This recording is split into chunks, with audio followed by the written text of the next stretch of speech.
Well, welcome into the Cameron University podcast room here at Cameron University and the studios of the Oklahoma Sports Network.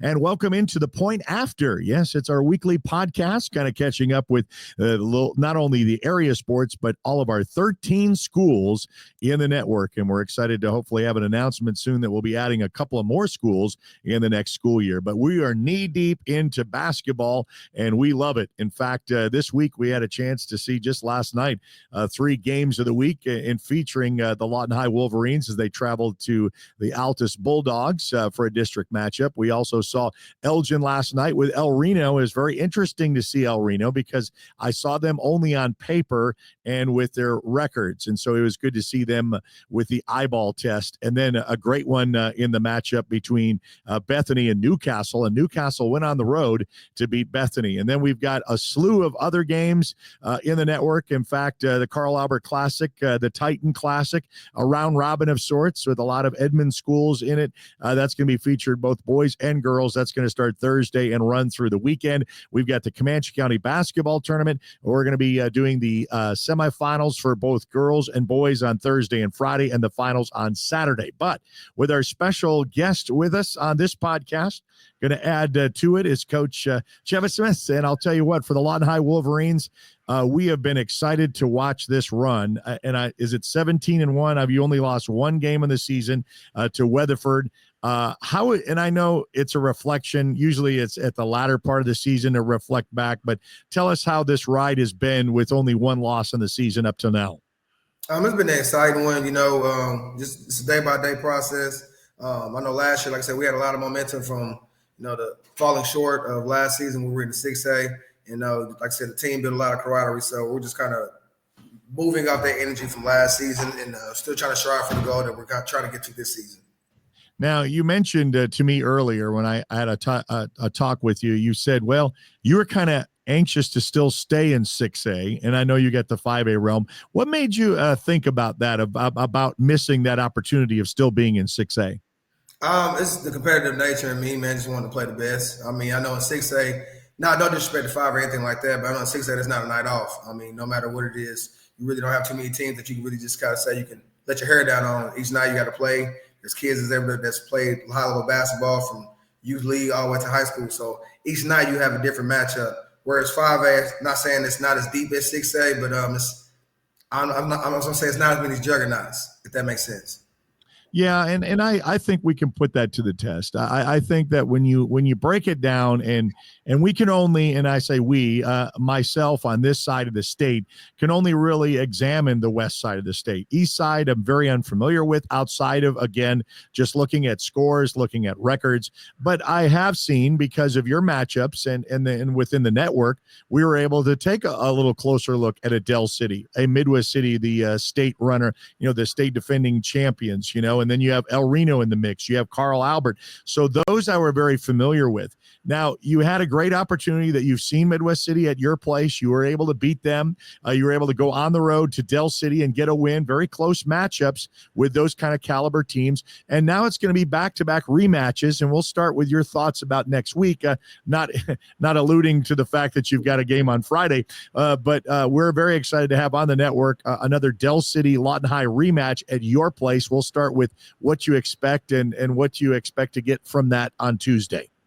Man, I expect to get both teams' best games. Del City, any Lenny Hatcher team, man, is going to be disciplined. They're going to play hard. They're going to play their style. The last time we played them really put us to a test, especially going into their house. I think that was one of our toughest matchups for the season. And so, trying to beat them twice is definitely going to be a challenge to us. And I just think we have to be able to execute play-by-play, possession by possession. Same with Torrey Noel's team, big respect to his guys and Midwest City program as well. Guys doing a great job, coming off their championship run. And it's going to be another tough matchup, guarding the Denson, guarding Davis. We just have to be sound on our end. I tell it to my guys all the time, I'm never really too much worried about the opponent. I'm more worried about us. It's kind of us versus us. I feel like in the history of Lawton teams, they've always beat themselves. And so, we got to start with the interior first before we look at our opponent. Chevis Smith, our guest for the Lawton High Wolverines. And, what is it like to have now a bullseye on your chest? I mean, you're not one of the other teams that is just kind of playing. Del City knows that, hey, in order for us to host a regional and we want to get first place, we're going to have to go do it on the road after being at home. So you're going to get the bullseye from both them and Midwest City back to back.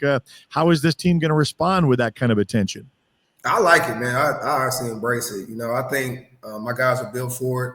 I think we embrace challenges like that. And I also think we also play to the level of the game. If it's a high intensity game, we tend to match that level and like to play to that type of aggression versus, playing down to certain teams. And I think with the bullseye on our backs, we're doing a good job of staying humble because we understand it's not about right now. We could be great right now, but what can happen in the next couple of weeks. And we're all just kind of focused on the main goal. So we love the target. We love the attention. But again, it's not too much wavering us or pumping us up because we're appreciative of the work we put in. So we feel confident going into these games. Well, another observation that I had just by watching you guys is your depth, and it's all about bench work. I was able to watch El Reno, both boys and girls, and how they rotate good players that come off the bench. So talk about how important it is and talk and brag up a little bit about your bench support that you've got.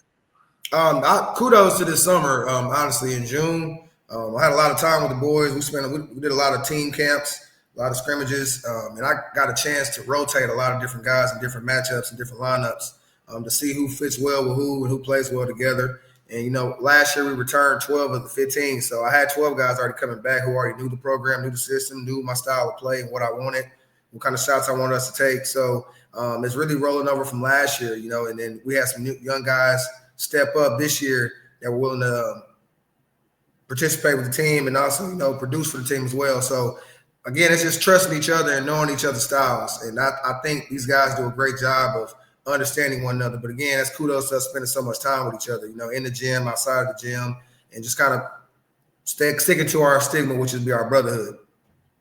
Now, I want to bring in kind of a name that you're familiar with David Stanley, of course, athletic trainer. He was the athletic director, and he's got, of course, all his Lawton High ties, was a player. And I had to call him up the other day because he was going to be my historian for Lawton basketball. And I'm not talking from 1904 or 1900s when the school was established. And you already know the banners that hang up there that, those years we're not related to, But yes, I said, when's the last time you remember a team on a run like this with one loss? And he had to kind of think, and he said, I don't recall any recent years, of course. And I said, well, what about when Stacey King was here? Of course, went on to play for the Bulls and play with Jordan, got some NBA championships with it. He said, I think I was a junior in that year, and I think it's probably very, very close to that. They went and played for a state finals.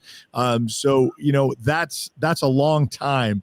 These kids aren't going to relate to that. They can't even relate to 10 years ago, let alone something 40 years ago, So that is something special. So talk about this. I know that, you've come from a program that won a state title with Millwood. You were just only 1 year in last year. This is your second year. And you told me last year that you were about to, change these banners in this gym. So what's it like, not only for those who are unfamiliar and you need to come see a game, please come Tuesday. You're going to be thrilled to see what you see on the court. That's from my opinion against Del City. But talk a little bit about that kind of statement for Lawton High. I would say big respect to, my former school, Millwood. I was able to be a part of 2 state championship runs, and I learned a lot during those processes. Also learned a lot from those kids. I also got to give big respect to a former legendary coach, Chop Franklin. He taught me a lot about how he went on his runs. A lot of people don't know, but he has 15 championships. And so I always wanted to know, what was his recipe on how he did it. And he gave me a little bit of secrets that I can't share all the way, but, gave me a little bit of secrets on how I should go about it. So I brought that same mentality down here to Lawton, and I wanted to show the kids something different. I'm from Duncan, which is down the street. I've always known Lawton have athletes. They've always been competitive each year. Sometimes I feel like they fell short to the hump when they came down to playoffs and things like that. They could never get over that hump. And, what I wanted to bring was what I learned from being in the city and bring it down here to kind of show them what we missed out when I was in my younger days. And since then, I've seen the fruits of the labor right now. The kids have bought into the work. They bought into the program. They bought into me. And I bought into them as well. So we have a trust factor on both sides. And, it's just kind of showing them something, showing them that they're more than what they see. No disrespect to law or anything like that, but it's not a lot here. And so, you got to put, got to be able to expand their minds to kind of let them see that they can be a champion. And I think that's kudos to the seeds I was able to plant last year. Well, talk about how you're kind of a player's coach, a hands-on coach, because when I come in the gym, you're practicing with them. I mean, you're going through that. You're not the coach that stands back and watches all these drills. You're still involved in them. Talk about that a little bit. Oh, man, it's fun, man. I love the game. I love basketball. I have a really, really big passion for it. And the kids keep me young, and, they challenge me. So I'm always challenging them. And so what they'll do is they'll challenge me back. Coach, you can't guard me. Coach, you can't shoot me. Okay, cool. Let's go out here and get it done. So my competitive side always kicks in like, all right, let's go out here and let's run shell, or let's play 4-on-4. Let's play 5-on-5, or I'll get out here and do the shooting drill with you. But they help me stay engaged with them. And also it's kind of helping me get on their level. But it also, whenever I have to raise them to a higher level, they respect it more, because I can't just talk it. I can actually do it. I actually get out here and run with them. I can go out here and do the list with them. I can go run the miles with them. I'll get up early in the morning, 5 a.m., 6 a.m., and do workouts with them as well. And I think it just kind of builds a respect factor on both sides, that I'm not just talking it, I actually can do it with them. Now, you talked about the competition that's ahead, and I want to kind of jump just a little bit ahead. And I know that it's only fans and people like us that do this kind of stuff. We fast forward a little bit faster than what's normal. But when you take a look at that stretch that's going to be needed, and you kind of talked about that, when you get to the state, in the final 8, it's back to back. It's 3 games in a row. Correct. And I want to just take you back to last year a little bit, where, you were in a good place, you were at home, and then with a loss, you had to go on the road, and your regional was being, David Stanley had to stay back and not go with the team because you had that. So I know they could learn from that, but how do you best prepare them for a stretch like that, and especially a run at state? I think, man, last year was so much needed. Honestly, we needed that experience, and we needed that failure, because I think even if we would have got to that moment, we would have failed eventually, just because we wasn't mentally prepared for that, and we had never been in that situation. I had been in that situation, of course, as an assistant coach, but, it's a little bit different from those inches of the head coach. So getting the kids to understand that situation was different. So I think we needed that failure last year to prepare us for this run we're on now. And that's not what we talk about, is the situation last year. We don't want to replay that. That's all we talk about is, hey, we got to learn how to win the game and when to win the game. And that's something we talk about every game. And I think we've got better game by game on, cleaning up our last fourth quarter, our last 2 or 3 minutes within the game. Executing the plays, and hey, do we need to speed it up, slow it down? What situation are we in? We up 4, we down? I mean, we're up 20, we're up 10, we're down 4. Do we need to speed the game up some more? We're understanding more situations, which is also, we've worked on that in practice. But I think, again, last year's situation prepared us for this year. And we feel a lot more confident in those moments. I trust my guys also more. Like I said, last year, I think I expected them to know that. And I didn't put them in enough situations for them to be confident in that. And that's something I had to take upon myself as a coach, to put that in over the summertime, to prepare them for these moments that I know that we wasn't ready for last year. Yeah, situation basketball. I know football does a lot of that stuff. They'll say like a 2-minute drill. Okay, this is the situation. This is the scenario. We're down. Here's the X amount of time. Here's how we got to execute. So, and then when they practice it, they know it. So I think that's really good. Honestly, my football coach, Coach Zoe Williams. Yes. Once I had lost in February. This is a true story. He was in the field house. He was writing out situations on the board. And I was like, what are you doing? He was like, I'm writing out situations, in the quarters. And I thought about it. We sat down, actually had a conversation for about an hour, and he broke down situations. And I was like, I just took what he was teaching me from football, and I brought it to basketball. And so I just brought the same situations, but I put basketball-related plays out. And he actually helped me out with my situations way back in, I want to say March and April. And so I took that into my whole June and my all season. That was really like my whole plan. Like I knew what we could do, but it didn't matter what we could do. We wasn't in the right situation. So I was like, I got to make sure we're prepared for those.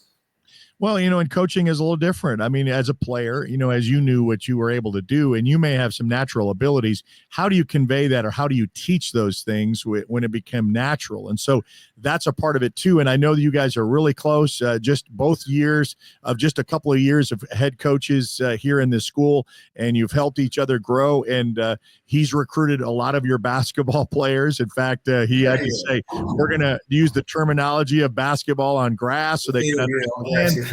Yeah. And so that was kind of impressive to see. And so he's been there all those steps of the way of being supportive of your program, and you have done the same thing for his. And that really beats well for not only the program, but the school, the heritage, because there's a lot of history at Lawton High, not only the longest running school because they were the first school in the area, but there's a lot of tradition. And that first little home of champions, when it was listed there, when they won all of the state championships and all of the major sports, so they coined that. And that's kind of diminished for a while, and people don't really recognize that. So it kind of brings that back at the front of what's really important. So glad that you could say that, not only did they learn, you learned, and you learned together. Now, and I'm going to let you go because I know you got a busy schedule, and I certainly appreciate you taking the time for our podcast. But going forward for this last stretch of the season, which we already talked about, you having a bullseye, talking about situational basketball, and coaches are never happy. So how would you say that you'd like to improve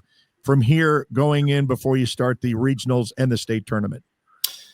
Oh man, I'm definitely never satisfied. I think every game they're actually making fun of me because every game they're like, "You don't never smile after the game." I'm like, I'm not satisfied yet. I'm not gonna feel good until we're at that final game. I think we've definitely got better with our situations. I would like our basketball IQ to sharpen up just a little bit more, but I think that's more individually based, not really as a team. I think as a team we're doing pretty well, but it's more individuals. I kind of want to sharpen up a couple things on their roles. I want my inside presence guys to be more, effective. I need my guards. They've done better when not fouling so much, but I still want them to play tenacious defense. And I just need my bench guys to be able to produce and just be ready. I think as a team, we're definitely moving the needle forward. Each game by game, I do see us getting better. I just don't want us to get complacent. That's the main thing. It's like we can be 18-1 right now, but it doesn't matter. Like I tell them every day, it doesn't matter. It doesn't matter if we 18-1, we lose first round of playoffs. Just a good season, and we're back at home watching everybody else win. So, as long as I can keep them grounded, keep them humble, keep them hungry, that's really the main goal right now. From a basketball standpoint, I trust them, and I really do. I tell them all the time, I trust you guys because you're showing me that you are paying attention and doing what I'm teaching you. And so I feel confident in that area. So honestly, the main thing I really want to see from them is from the mental aspect of things. Is more the discipline side of staying locked in and staying focused on the goal and just taking it day by day. We always say it all the time, 1% at a time. Well, I think it's going to be an exciting stretch. And as we mentioned, we'll have those games on the network starting next week. It will be Lawton High hosting Del City on Tuesday. And then a follow-up when you go up to Mid-Del for Midwest City for that rematch. We'll have that on the network as well for our Mid-Del crew. But, Coach, congratulations on so far a great, successful run. I hope others get the feel of this because I know that, it kind of gets on the back burner of kind of what people are doing in this time of the year. And so we want to highlight that and say, hey, there's something to be shining, and MacArthur's got a good program as well. So, they're going to be something in 5A with Carl Albert, all the ones we mentioned with Carl Albert, Midwest City, Del City, El Reno. These are the teams that are going to be represented here on the west side of 5A. And so then we'll just punch your ticket to state, and we'll be following that run as well. Thank you very much for your time, and we appreciate you representing Lawton High. Thank you, Mr. Eric. I appreciate your time. Appreciate OSN. Love you guys. You all supporting our team and supporting Lawton High. We definitely want to see you guys throughout this whole trip and this whole historical run. So I appreciate you guys. All right. Well, I appreciate that. It's kind of a historical run, and we are there to follow it. Hey, make sure you download our app. It's really easy to do. Apple and Android devices. Search the Oklahoma Sports Network. Also on Apple, Android, and those. Then it's Roku, Amazon Fire, and Apple TV. For those on YouTube who are watching this podcast, subscribe to our YouTube channel, and then find us on all of the social media, from Instagram, from X to Facebook.